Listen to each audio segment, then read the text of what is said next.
La cessation de paiement de la société chinoise Evergrande, deuxième promoteur immobilier chinois, avec 200 000 employés, plus de 4 millions d'employés indirects, fait trembler les marchés financiers, fait trembler la bourse, et pas seulement la bourse chinoise, mais la bourse internationale.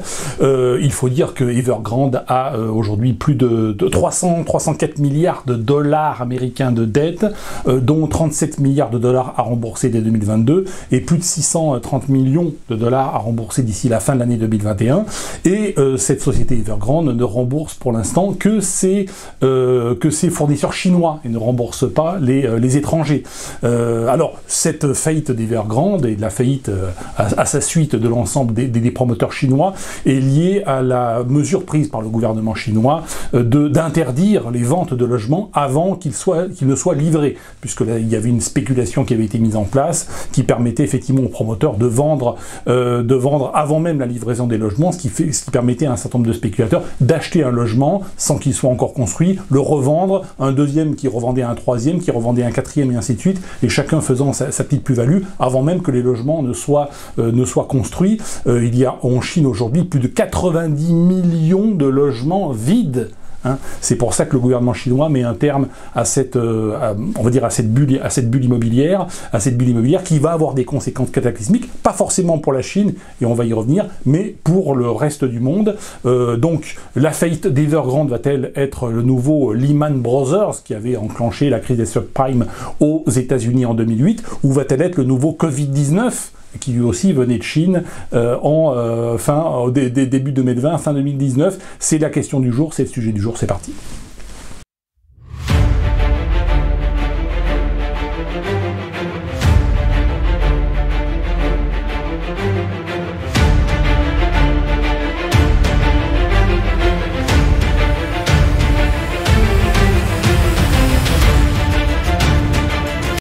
Tout d'abord, le gouvernement chinois n'est pas fou s'il a mis en place cette politique, alors que l'immobilier représente 30% du PIB, c'est qu'il veut mettre un terme à cette bulle immobilière. Il sait que de toute façon, elle va éclater, et le timing est plutôt bon, puisqu'en 2022, nous allons vers effectivement la prochaine crise financière, la crise qui a lieu tous les 7 ans. Je rappelle, la dernière a eu lieu en 2015, c'est l'écroulement de 50% du prix des matières premières en 2015. En 2008, c'est l'éclatement de la bulle immobilière, qui a commencé surtout aux États-Unis avec les fameux subprimes. En 2001, c'est l'éclatement de la bulle des dot-com.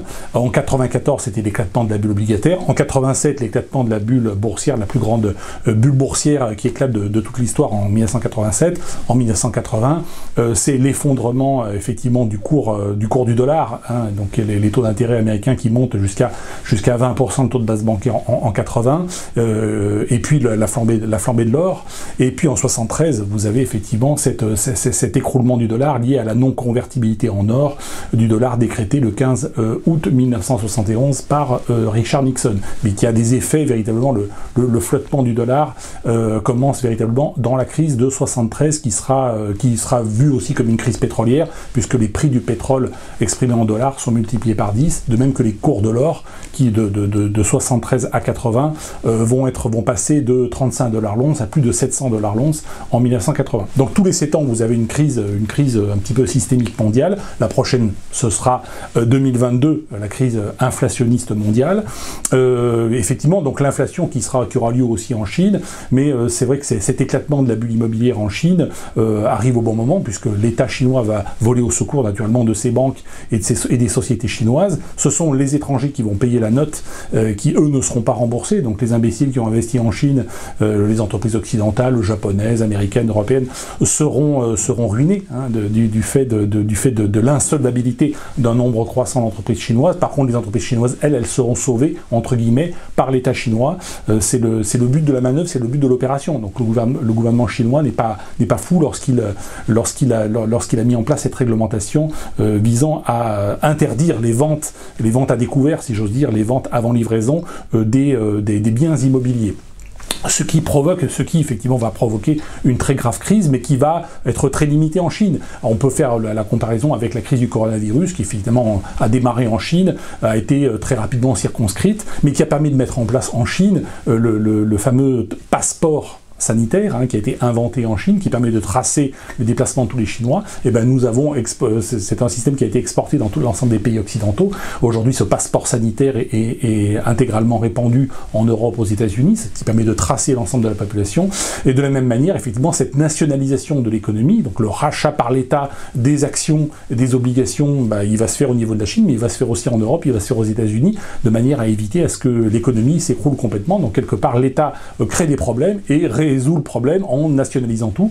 Donc on va vers une soviétisation en fait de l'économie mondiale, ce qui ne résout pas le problème, ce qui ne fait que déplacer en fait le problème, puisqu'in fine, c'est l'État qui est en faillite, c'est l'État chinois, c'est l'État américain, ce sont les États européens qui seront in fine en faillite. Et c'est tellement vrai ce que je dis que la Chine vient d'annoncer l'interdiction, à nouveau l'interdiction du Bitcoin, le Bitcoin qui pourtant est un actif financier qui ne représente pas grand-chose aujourd'hui dans l'économie mondiale, mais le Bitcoin étant l'outil qui permet d'échapper effectivement à cette société, à la monnaie étatique et à l'économie complètement étatisée, eh bien le Bitcoin est à nouveau interdit pour la énième fois. Désormais tous les 3 mois il y a une nouvelle interdiction du Bitcoin, naturellement qui n'a aucun effet, puisque personne n'a le contrôle du Bitcoin, qui est une monnaie virtuelle qui se trouve sur Internet, donc à moins de faire disparaître Internet, le Bitcoin ne disparaît pas.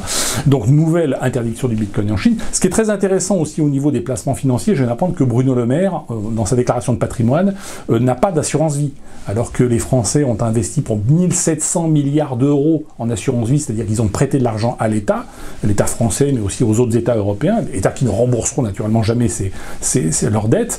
Et Bruno Le Maire, lui qui est ministre de l'économie et des finances, n'a pas un centime en assurance vie, c'est-à-dire qu'il n'a pas prêté de l'argent à l'État, parce qu'il sait très bien que l'État ne remboursera pas. Donc voilà, il y a 2 niveaux d'information. Vous avez le niveau effectivement étatique, où les hommes de l'État savent très bien où on va, c'est-à-dire on va vers l'hyperinflation et le non-remboursement des créances et des dettes en ce qui concerne l'État, et puis les pauvres particuliers qui investissent et qui achètent des actions chinoises, ou qui achètent des actions à la bourse, ou qui placent leur argent en obligations, et qui seront intégralement ruinés. Voilà, c'est le monde dans lequel nous vivons.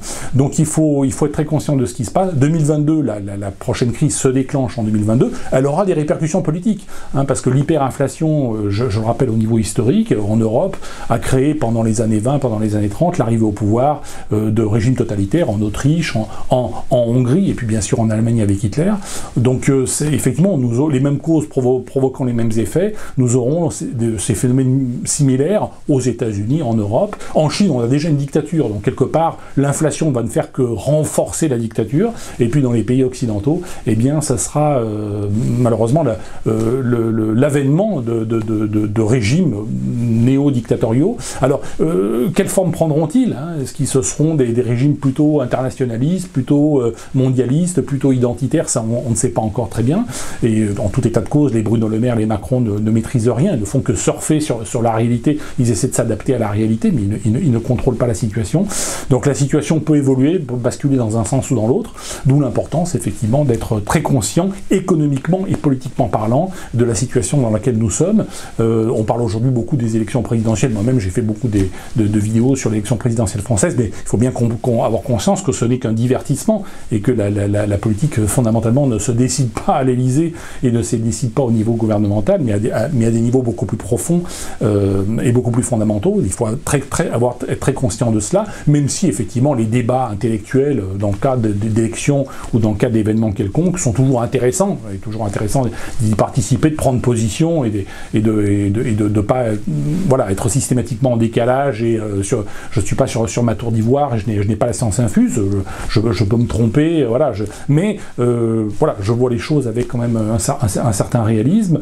Tout ce que j'ai annoncé, que ce soit effectivement sur le plan économique, que ce soit sur le Bitcoin, que ce soit sur Trump, que ce soit sur beaucoup de sujets, j'ai eu raison jusqu'à présent, j'ai eu souvent raison, donc on va continuer effectivement de poursuivre mes analyses, mais aussi mes prises de position sur ces divers sujets.